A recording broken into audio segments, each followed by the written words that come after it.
Okay guys, let's start. So sa ating Kinemaster, ito yung itsura niya pag inopen natin.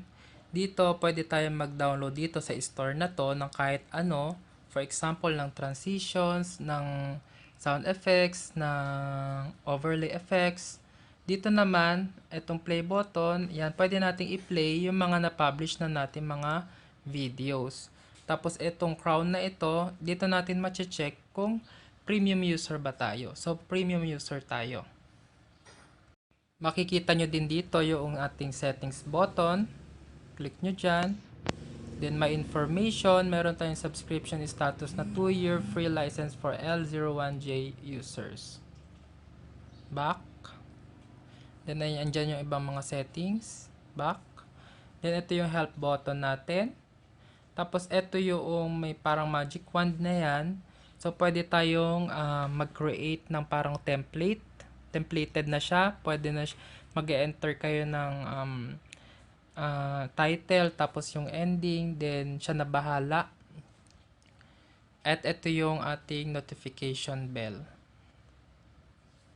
Okay. Punta muna tayo dito sa may plus sign para gumawa tayo ng ating video. Yan, so papipiliin muna tayo kung 16:9, 9:16 or 1:1. So sa 1:1 ginagamit yan sa Instagram kung hindi ako nagkakamali.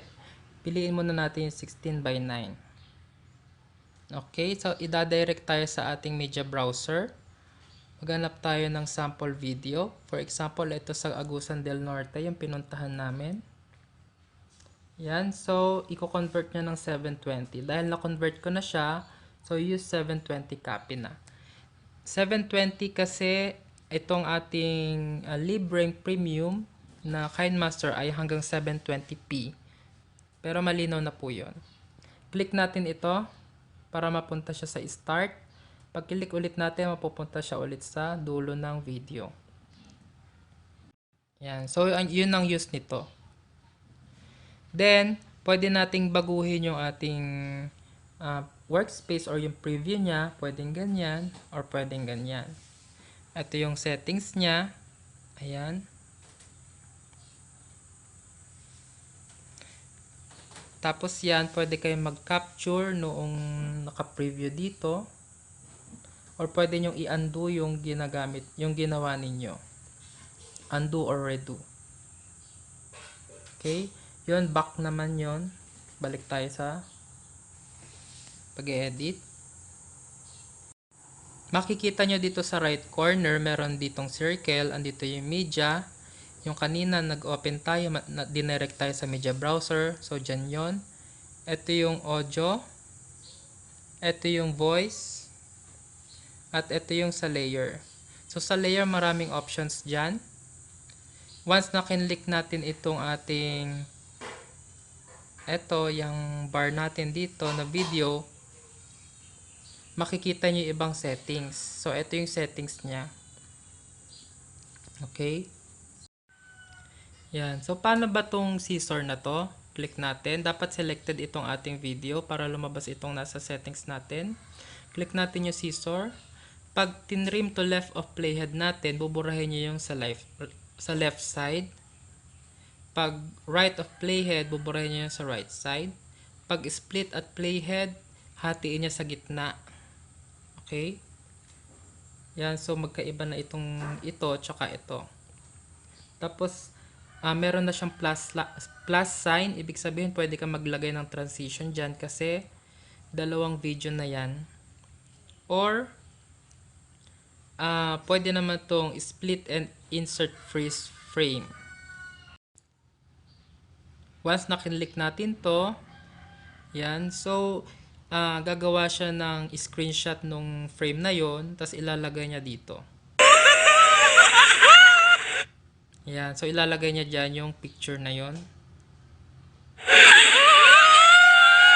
So, yun yung use ng split and screen playhead. Okay? Next natin ay ito, pan and zoom.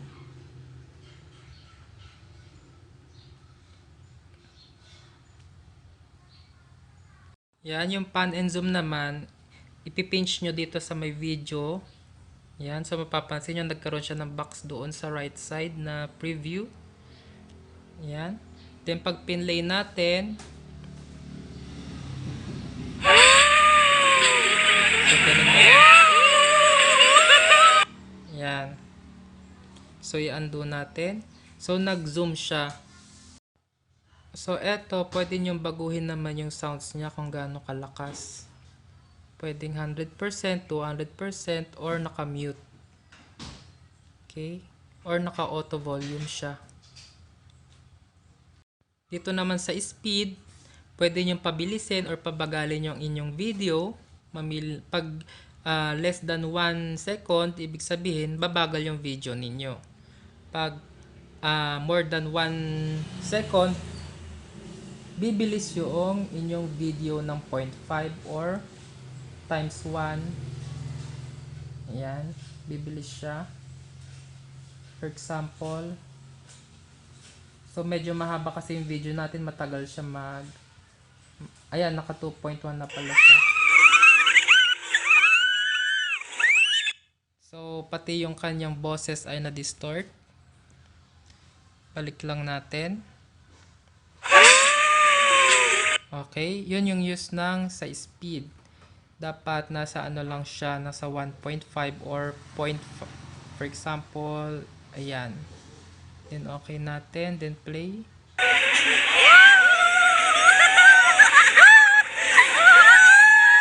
Okay. Next ay itong reverse. Babaliktad yung ating video. Pag reverse. Ayan. Okay. So once na pinlay natin, pa-reverse na siya ngayon.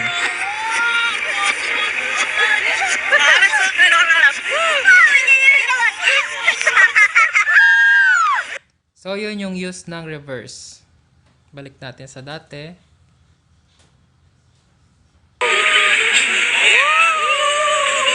Okay. So napakaganda talaga, napaka-powerful ng Kinemaster na to. Pwede nyo rin siyang i-rotate yung video. Or pag i-mirror, ganyan. Yan. O, diba? So kahit cellphone lang yung gamit mo, napakagandang gamitin. Balik natin. Okay, then yung color filter naman, ayan, mamimili tayo dahil premium nga ang ating account. May mga premium dito, may mga crown na to na may yellow crown, yan. Pwede nyo nang gamitin yan. Pwede kayong mamili, timplahin yung ating video. Okay.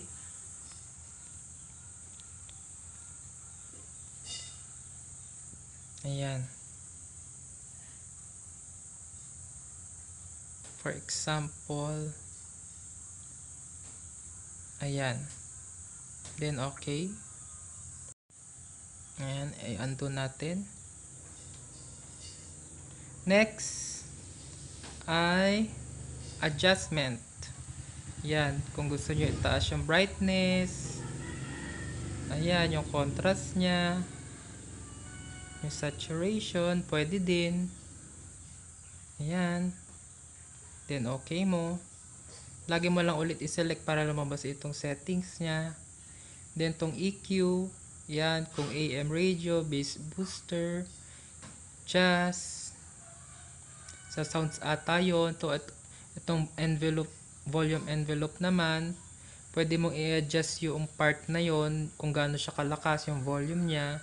Tapos idusog mo lang ito, tapos iset mo uli. Ayan. Ayan, pag try nating i-play.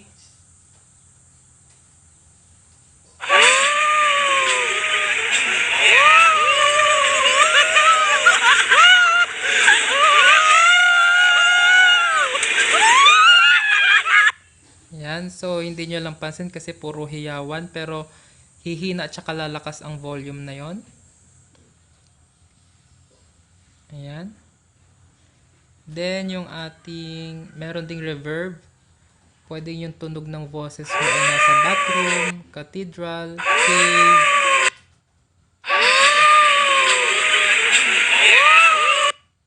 Okay.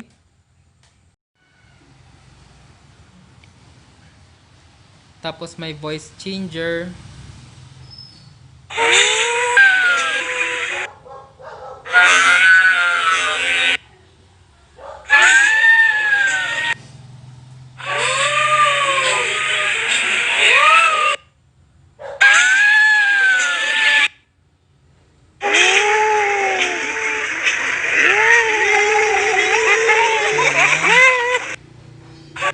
So, ganun lang.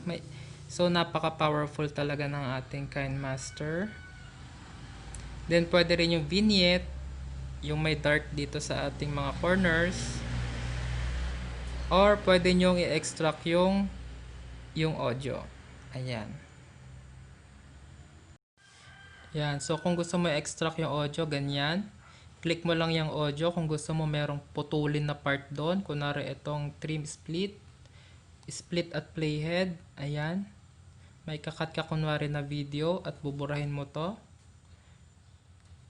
Ayan. So, ganun lang. Pag pinlay nyo, wala nang audio yung part na. Ayan. So, ganyan lang. Kakat natin yung part na gusto nyo. Okay.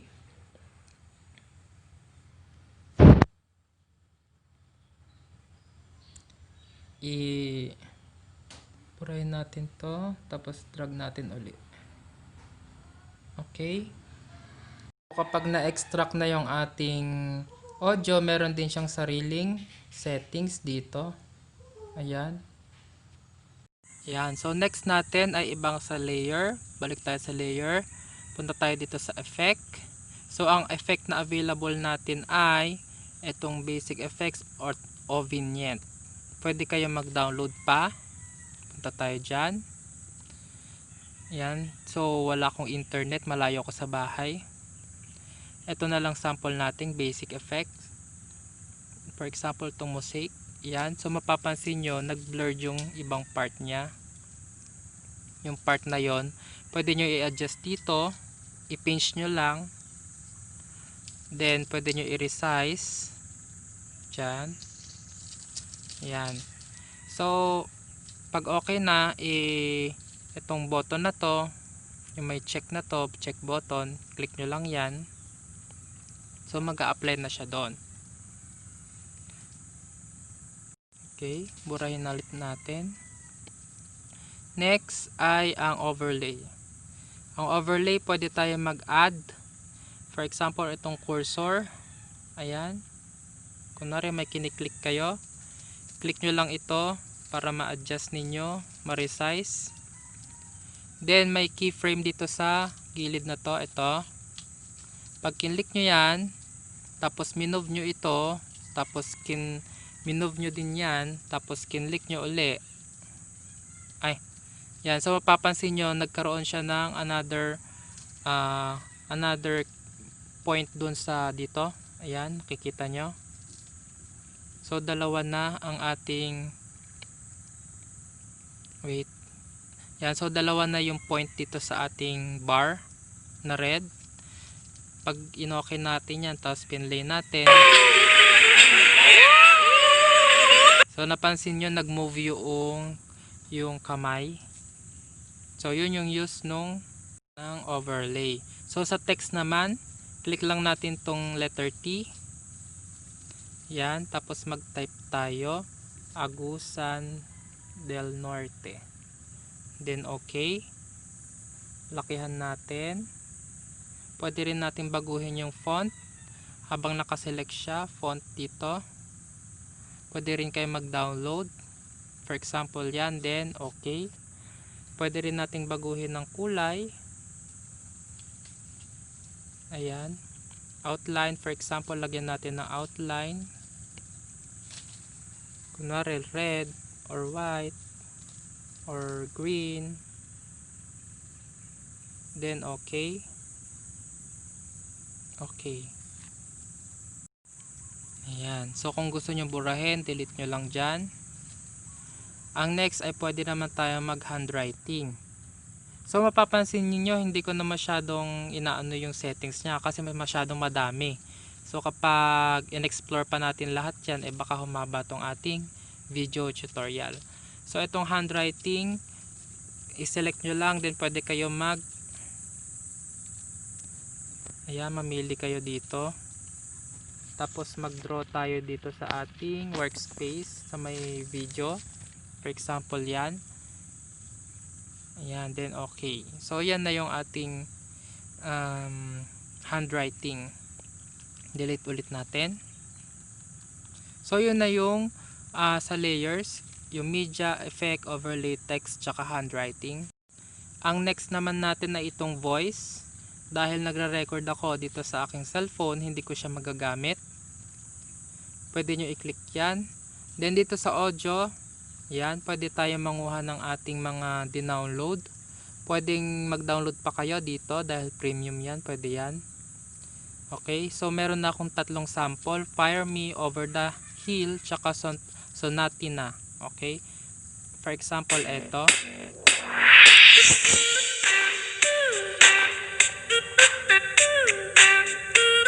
Select natin itong plus sign. Yan, so ma-add na siya dito sa ating workspace, sa ating pag-e-edit. Okay, napansin nyo kanina kung saan ko pinasok itong Fire Me na sounds. Ayan, hanggang dun lang siya pwedeng i-move.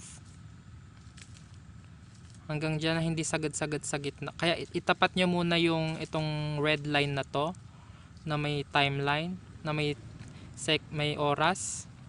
Kung nakatapat siya, for example dito, dyan siya magi-start na i-drag or i-insert. Okay, so dapat nakasagad siya kung saan mang video mo gusto mag-start yung sounds na yon.